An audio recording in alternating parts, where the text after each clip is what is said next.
Hello everyone, my name is Clive Mitchell. I am an industrial minerals geologist with the British Geological Survey. Welcome to my presentation for the MINREX conference. Good morning, good afternoon, good evening, wherever you are. So let's get on with the presentation. So my presentation today is entitled Perspectives on Industrial Minerals and Construction Material Resource Development. Now, I've been with the BGS, British Geological Survey, for over 30 years. So this is based on my sort of personal experience of working for the BGS. So as you see, I'm an industrial minerals geologist. There's a youthful self in Africa. I was looking at gypsum for chalk in that particular case. And at the bottom here is my current incarnation, locked away at home, working from home, as a lot of us are still in the UK. I'm a chartered geologist with the Geological Society of London. Past work has included industrial mineral resource assessment projects throughout the world, but focusing on Africa, the Middle East, and places like Thailand, Afghanistan, etc. And as you can see, I've looked at a wide variety of industrial mineral resources from Andalusia right through almost an A to Z of resources in my career. Currently, I'm working on an overseas development project in Kenya, looking at artisanal gold and also looking at graphite resources in Eastern Africa. So, who are the British Geological Survey? If you've not heard of the BGS, we are the National Geological Survey for the UK. We are a world-leading independent research organisation providing objective, expert geoscientific data, information and knowledge. We are the go-to organisation in the UK for geoscience. And we're part of something called UKRI, which is UK Research Innovation. Our parent body is the Natural Environment Research Council, and we sit amongst many other research organisations as part of the sort of UK research landscape. So what I'm going to talk to you today is what I've come up with is what I describe as my 3-point plan for mineral development. And it's as it says, in 3 points. The first is geological baselines, where a lot of things start for a geologist. Then the second point is something called demand-led resource assessment. And thirdly, communicate, engage and support. And I'm going to go through each of these in turn. So, geological baselines. Well, as a geologist, we naturally look at the geology first. And what you're looking at here, this nice colourful map, is a commissioned research project that the BGS ran over 10 years for the United Arab Emirates. And this is a digital geological map of the whole country. Mostly what you're seeing are the sort of orange and yellows swirling across sort of left to right are the various desert sands in the UAE, and the green along the coast, the sort of Sabkha deposits. And then on the sort of top right there, we have the very blue of the Musandam, the limestone sticking up on the Musandam Peninsula there. And we have also the purples and the greens, which is the ophiolite, the UAE, Oman ophiolite, and Oman sort of continues the ophiolite south of those outcrops there. So this project we did for the UAE was a big geological project which started in 2002 when we mapped the mountains, the Hajar Mountains, and then we continued the mapping work from 2008 across Abu Dhabi and the western UAE. And this is a large program which incorporated geophysical surveys, both sort of aeromagnetic, gravity and seismic, metallic mineral assessments, industrial mineral assessments, and this is where I came in, looking at construction mineral, aggregate resources, limestone, high purity limestone, and dimension stone, and as well as there were geohazard assessments, as well as seismic data and 3D modelling. So a whole suite of geological sort of baseline information for the Emirates, very well characterised as a country. And as you can see, this resulted in a large number of maps which cover the whole country. Now, most of these are 1 to 100,000 scale. There are some 1 to 50k and 1 to 25k scale maps as well. And each of these maps came with a little map booklet, explanation booklet, and there were also overarching reports for the limestone, the dimension stone, and other resources. Now, in the BGS, the British Geological Survey, we have obviously done a similar thing for the UK. We've mapped the entire country, and there's been lots of work over the years. And all of this work can be discovered if you go online to our website and look for Open Geoscience. Open Geoscience is a free service where you can see all of our maps. You can download the data, the scans, the photos, everything. Another thing you can look at is something called GeoIndex. Now, this is a map-based index. So you see a map of the country, and this is more aimed at professionals. This is both onshore and offshore, and you can also view it on mobile as well. So we have an app which we can view our data. Another thing we've done as well, every single map that we produce for the BGS, so we're talking over 6,000 maps, have had high resolution scans, and all of these scans can be viewed online, including our historic sort of discontinued maps. This is valuable for research as well. So what we're looking at here, this is looking at GeoIndex, and what I've done here, I have looked at a part of the country where we find silica sand resources. And like a lot of GIS, you can select layers. And what I've done here, I've selected the mineral occurrence layer, I've selected the silica sand layer, and the bedrock geology, the 1 to 50,000 scale geology. And you can see here, we've got a map legend, which shows you all the different types of silica sand. And that sort of big round blob there with a box in it saying silica sand, this is the resource. So it's an extremely powerful way for mineral companies to look at the geology, but also look at what resources are available. So geology is a very powerful tool to help companies find mineral resources for whatever what their needs are. So, second point, you've done the geology. What do you do next? You've got a fantastic geological map of your country. Where do you start a minerals industry if such a thing does not exist in your country? You want to satisfy the mineral demand of industry, which may be currently being met by imports, but you've got the resources, you've got the high purity limestone and other resources in your country that could be used to satisfy that internal demand. So this is my plan. Basically, in the past, when people have done this, they've said, right, let's look at all the minerals from A to Z and do an assessment. And this sort of inventory approach, looking at resources, this A to Z inventory approach is looking anything from andalusite to asbestos, right through to zeolite and zircon, right across the mineral spectrum. And this would take a very long time, it'd be very expensive. And to be perfectly honest, a lot of those resources, those minerals may be completely useless. There may just be small occurrences, and it's really a waste of time. And also, there was no need in the country. So what we tend to do now is look at what is the need internally in the country? What are the minerals that are being imported? Do we have those minerals in country? Can we now look at those minerals and do an assessment? So we'll go to our geology and say, right, where have we seen these rocks and minerals in our country? Can we go and look at those resources and assess them? And that really is a fantastic way of working out what is the most effective way of using your relatively limited financial resources, maybe in the Ministry or Geological Survey. As part of this, you've got to employ experienced minerals geologists, technical specialists, and GIS experts, because generally these things are crossed on maps, geological maps. You should engage with industry. In this way, you get to understand their industrial processes and, importantly, something called a specification, which I'll explain in more detail.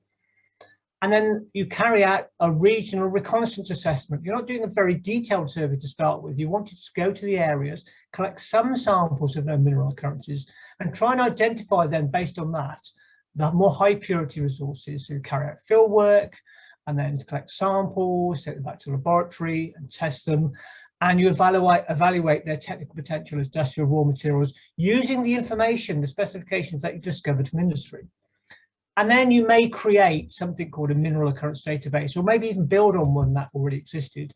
And that is then typically linked to a geographical information system. So, for example, you saw the GeoIndex map. You can go to that map. You can say, are there any minerals in this area? And lo and behold, you will discover what minerals there are. So here we go. So this is, we mentioned silica sand earlier, and silica sand is an industrial mineral, and these are the factors that we would look at. So the chemical composition, silica, the SiO2 is critical. We want high silica. Alumina, iron, alkaline earths, heavy metals, these are all factors in the purity, evaluating the purity of silica sand. The particle size distribution, the size of the grains, are they fine, are they coarse, is there a broad distribution, so lots of different sizes, or they're narrow, or all the particles roughly the same size? And what about the shape of the particles? Are they round, are they angular, do they have other shapes? Are they platy or acicular or needle shapes? The mineralogy, you want to look at what minerals are in there. Now, these things like refractory minerals are minerals that melt at high temperatures. And this really comes into play when you're looking at producing glass, because the quartz may melt, but the zircon may not. You end up with impurity in the glass. And there are other contaminants, things like clay, feldspar, calcite, mica, dust, which interfere potentially with the chemistry of your product, but also maybe with the process, the manufacturing process. Dust might blow around in furnaces and other things, causing problems. And all of these factors are used to create something called an industrial specification. Now, this is a technical agreement between the producer and the consumer. And here's an example. So here we go. I put this together based on specifications, technical specifications, looking at purely at the properties from lots of different products. And this is for glass sand. So this is silica sand for glass production. And you can see there are three categories here. We have colorless, flat glass, and color glass. And we look high silica content. If you look at the iron, you can see that clear glass has to have a very strict control on the amount of iron. Less than 0.035, a vanishingly small amount of iron. Alumina, there are controls, alkalis, the particle size between 100 and 600 microns. Too coarse, bigger than 600 microns, it doesn't melt. Too fine, it becomes dust and blows around in the furnace, causing a problem.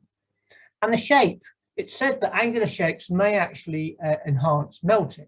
So these are all technical factors. So you've got your geology, you've done your mineral resource assessment. That's just the beginning. Those two things on their own won't help create the industry. You need to now tell people about your mineral resources. So this is where the communicate, engage, and support comes in. So communicate, you need to publish all the geological and mineral resource information. As you saw on the BGS Open Geoscience, you need to publish your maps, your data, your reports, make everything available and make it readily available online. Provide a web map service. Like our GeoIndex in the UK, we have an online portable and even apps with easy access to layers of different geological information on mineral occurrences and land use designations, so companies can see what are the constraints if they want to develop that particular resource.